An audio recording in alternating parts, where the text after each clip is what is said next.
ஓம் முருகா போற்றி, கந்தா போற்றி, கடம்பா போற்றி, கதிர்வேலா போற்றி, அறுபடை வீடு கொண்ட முருகப்பெருமானே போற்றி போற்றி. என் செல்லமே, என் செல்ல குழந்தையே, இந்த முருகப்பெருமான் உன்னிடம் பேச இயங்குகிறேன்.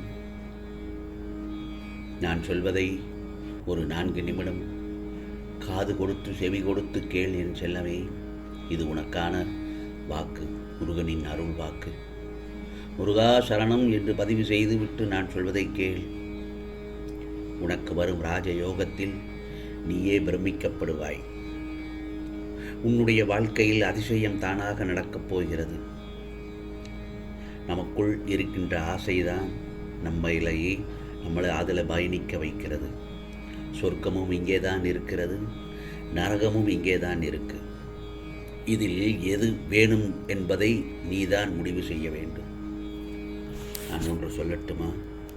ஒருத்தரோட எண்ணங்களை வைத்துத்தான் அவங்களோட வாழ்க்கையே அமையும். அவர்களுடைய எண்ணங்கள் எந்த மாதிரியாக இருப்பதை வைத்து அவருடைய வாழ்க்கை நிர்ணயிக்கப்படுகிறது. உன் எண்ணங்களும் மனதில் உள்ள எண்ணங்களும் சுத்தமாக, அமைதியாக, நல்ல விதமாக, நேர்மறையாக இருந்தால் உனது வாழ்க்கையும் நேர்மறையாக, அமைதியாக, பூங்காவனமாக போய்கொண்டிருக்கும். அதே நேரத்தில் உன்னுடைய எண்ணங்கள் கீழ்த்தரமாகவும் மட்டமாகவும் எதிர்மறையாகவும் மற்றவர்களுக்கு இன்னல் கொடுக்கும் எண்ணங்களாக இருந்தால் உடனே அது நீ எதை நினைக்கிறாயோ அதை தான் உனக்கு பதிலாக வந்து சேர்ந்துவிடும், எதிர்மறையாக. ஆகவே எண்ணத்தை தூய்மையாக வைத்துக்கொள்ள கற்றுக்கொள். நான் சொல்லட்டுமா ஒன்று? வாழ்க்கையில் விட்டு கொடுத்தவன் வீழ்ந்ததும் இல்லை, அதனை தட்டி பறித்தவன் வாழ்ந்ததும் இல்லை. விட்டு கொடுத்தவன் வீழ்ந்ததும் இல்லை, அதனை தட்டி பறித்தவன் நன்றாக வாழ்ந்ததும் இல்லை. ஆகையால் அவசரப்பட்டு எந்த ஒரு முடிவையும் எடுக்காதே. அதே நேரத்தில் கஷ்டம் வரும்போது மிகவும் துவண்டு போகிறாய்.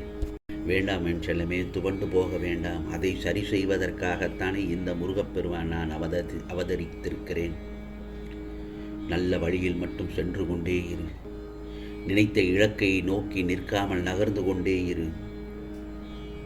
இந்த முருகப்பெருமான் நீ நடக்காது என்று நினைத்ததையெல்லாம் நான் நடத்தி காட்டப் போகிறேன்.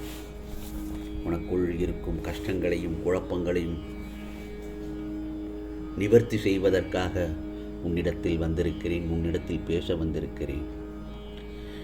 உன் மனதில் உள்ள குப்பையான குழப்பத்தை முதலில் தூக்கி எறி. நீ எதை நினைத்து குழம்புகிறாய் என எனக்கு நன்றாகவே தெரியும். உன்னை பெரிய பெரிய ஆபத்திலிருந்து காப்பாற்றிக் கொண்டுதானே இருக்கிறேன். கண் பார்வை குறைந்து வருகிறது என புலம்புகிறாய். நிச்சயமாக குறைகள் தீர்ந்துவிடும்.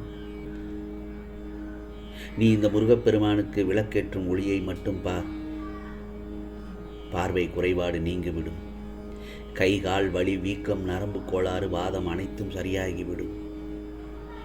நீ இந்த முருகப்பெருமானின் நாமத்தை தொடர்ந்து கூறிக்கொண்டே இரு.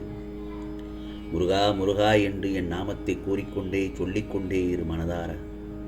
செயல் இழந்த அனைத்தும் நல்ல ஓட்டம் பெற்றுவிடும். பிறகு உன்னை விட்டு விலகியவர்கள் நீதான் வேண்டும் என்று உன்னை தேடி ஓடி வருவார்கள். அதற்குண்டான நேரம்தான் இது. அதற்குண்டான கால நேரம் எல்லாம் அமைந்து வந்துவிட்டது என் செல்லமே. எல்லோரிடத்திலும் அன்பாக இரு, அன்பாக பேசு, புன்னகையோடு இரு. அப்படி இருக்கும் பட்சத்தில் உன் பகைவர்கள் கூட உன்னிடத்தில் நண்பனாக பழகி விடுவான். கவலைப்படாதே. நோயால் கஷ்டப்படுபவர்கள் நிச்சயமாக பூர்ண குணம் அடைந்து விடுவீர்கள் என் செல்லமே. தினமும் காலை மாலை என்னுடைய சஷ்டியை படியுங்கள். கந்த சஷ்டி கவசத்தை தினமும் காலையில் மாலையிலும் நீ விளக்கேற்றும் போது, சாமி கும்பிடும் பொழுது அதை காதால கேளு என் செல்லமே. கூடவே சேர்ந்து நீயும் படித்து கொண்டே இரு. நிச்சயமாக உனக்கானது நல்லது நடக்கும். உன்னை வழி நடத்தி சொல்வேன், கவலைப்படாதே. கெட்ட பழக்கத்திற்கு உன்னை தள்ளிவிட மாட்டேன்.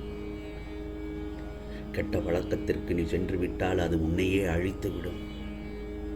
தீயவற்றுக்கு ஒருபோதும் அடிமையாகாதே. என்னை நம்பி இருந்தவர்களை என்றும் நான் கைவிடவே மாட்டேன். கண்டிப்பாக இந்த முருகப்பெருமான் உன் கோரிக்கைகளையும் உன் வேண்டுதல்களையும் நிறைவேற்றுவேன் என்பது முருகப்பெருமானின் அருள் வாக்கு, சத்திய வாக்கு என் செல்லமே. பிறகு பார், உன் இல்லத்தில் நல்லதொரு சுபகாரியங்கள் நடக்கப் போகிறது. இல்லத்தில் மகிழ்ச்சி பொங்கப் போகிறது. உன் பிள்ளைகளுக்கு அரசாங்க வேலை கிடைக்கப் போகிறது என் செல்லமே. அதற்கான ஆணையை நான் தயார் செய்து விட்டேன். இன்னும் சில தினங்களில் அது பெற்றுக்கொள்ள தயாராக இரு, பொறுமையாக இரு. உனக்கு நல்ல வாழ்க்கை துணை வேண்டும் என்று என்னிடத்தில் கேட்டாய் அல்லவா? நல்ல துணையை அமைய காத்திருக்கிறாய் நீ. நிச்சயமாக நல்ல துணை அமையப் போகிறது. ஆகவே கண்டதை போட்டு நினைத்து மனதை வருத்தி கொள்ள வேண்டாம், குழப்பமடைய வேண்டாம். என்னுடைய சஷ்டி பாடலை காலையில் தினமும், மாலையில் தினமும், மாலையில் தினமும் கேட்டுக்கொண்டே இரு. மனதார கேள். அன்றைய தினத்தில் உனக்கான குழப்பங்கள் மறைந்து உன் மனது தெளிவுபடுத்திவிடும். கோரிக்கைகள் அனைத்தும் நிறைவேறும். தவிர்க்காமல் மனம் உருக கேள். உன் கண்முன்னே இந்த முருகப்பெருமான் இருப்பது போல தோன்றும் என் செல்லமே. அந்த தருணத்தில் இந்த முருகப்பெருமான் என்னுடைய உண்மையான உருவத்தில் நான் வருவேன் என்று நீ ஏங்கி நிற்க வேண்டாம். எந்த ரூபத்திலும் உனக்கு நான் அருள்பாலிப்பேன், கவலைப்படாதே. இவர்கள் ஏன் இப்படி இருக்கின்றார்கள் என்பதை விட இவர்கள் இப்படித்தான் என்று நினைத்து விலகி விடுவது உனக்கான நிம்மதியை தரும் அல்லவா? புரிகிறதா? வாழ்க்கையை விரும்பி வாழ வேண்டிய வயதில் வாழ்க்கையை நீ வெறுத்து வாழ்ந்து கொண்டிருக்கிறாய்.